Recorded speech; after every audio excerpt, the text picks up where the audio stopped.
hands. Power push hands is only single push hands. If you want to learn about Fa-jing, then you must do power push hands. It's the only way to learn it. It's quite a magnificent exercise. It not only works upon you physically, but also works upon you mentally, and also upon your hormonal system in your body. The Chinese had different ways of saying those things, but scientifically now we know what happens when we do this form of push hands.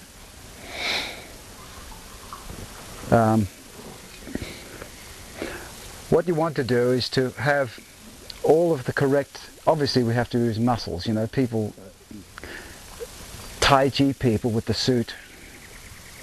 You ever see people doing Tai Chi in a suit, laugh and walk away? Maybe it'll cause them to wake up to themselves. Tai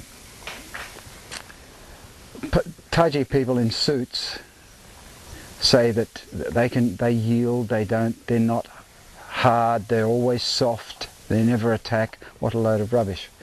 Tai Chi is about attack defense, that's what it's about, and it's about power.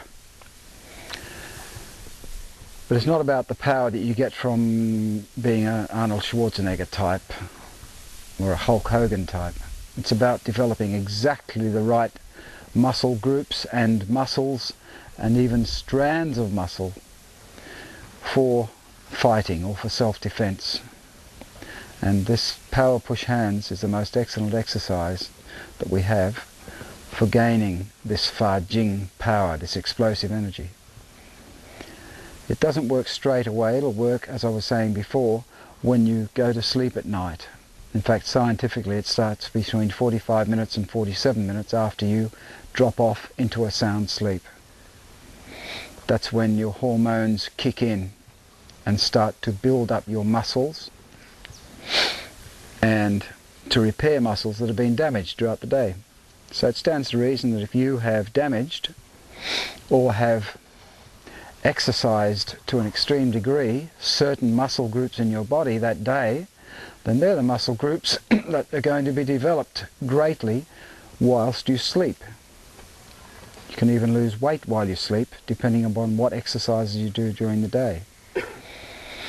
Now don't go rushing out and start taking human growth hormone, because it'll send you crazy, it'll send you type mad, and at the worst it'll kill you. Synthetic HGH is now available in America. It's illegal in Australia, but it's available in America and Great Britain. But it's extremely dangerous stuff. And I know this because I got some for myself, just to try it out to see what all the fuss was about. And it really is powerful stuff. It gives you hallucinations, for starters. So it's not very good for you. There are other ways, artificially, of gaining, or forcing your own body to manufacture more HGH. As we get older, they tell us that we slack off making HGH, but that's absolute garbage, because scientifically they always test people who are inactive. They never test people who are still totally and absolutely active into older age. I know people who can run the pants off an 18-year-old and they're like 65, 70 years of age because they've stayed active.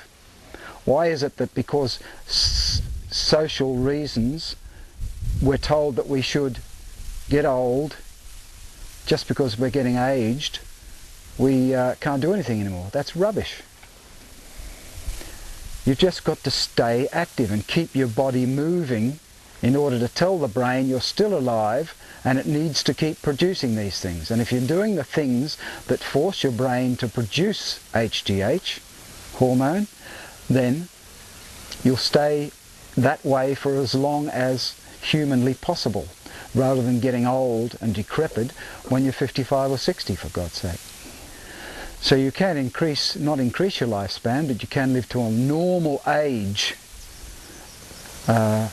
which we're now told, all scientists now agree, is around 120.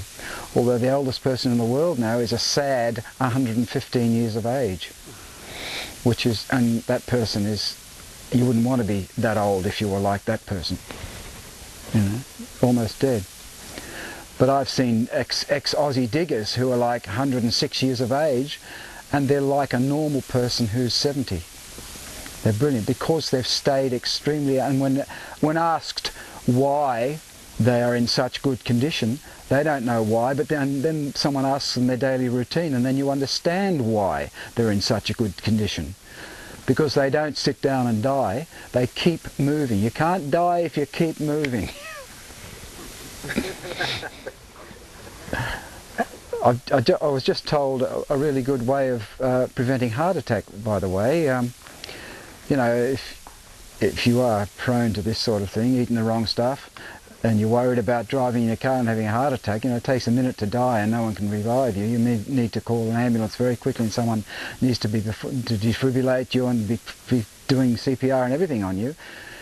But if you're in your car and you get the signs of, you need to know the signs, of course, at first, and many people just don't know the signs of a heart attack, and that's why they get a heart attack.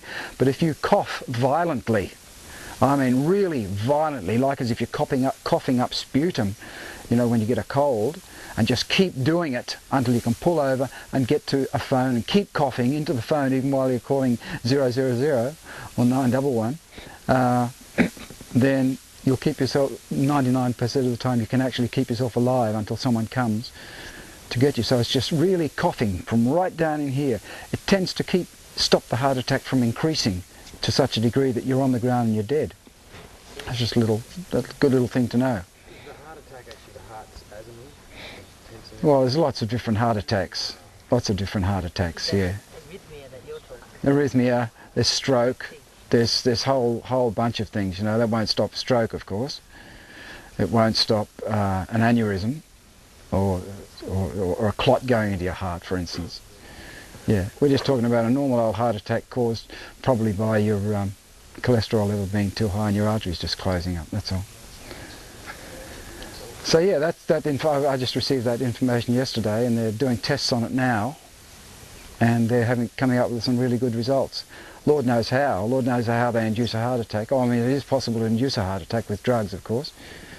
I wouldn't like to be the person that they're experimenting on. Eh?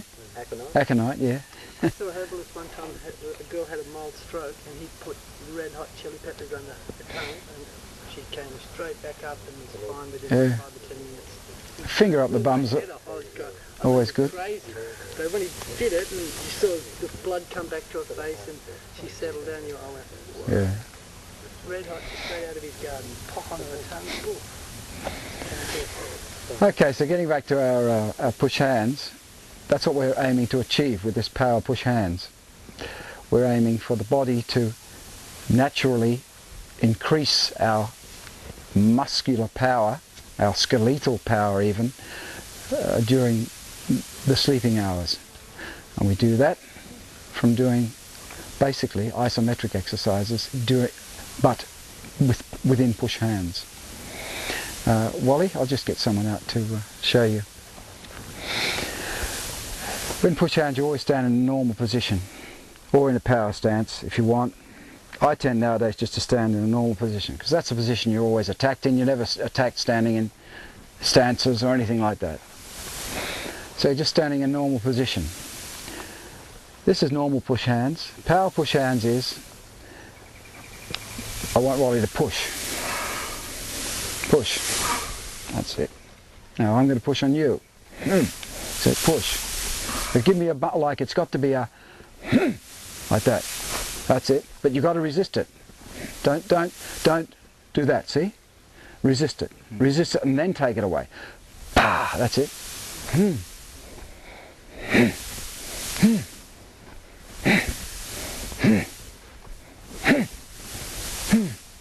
And you keep doing this, only using your waist.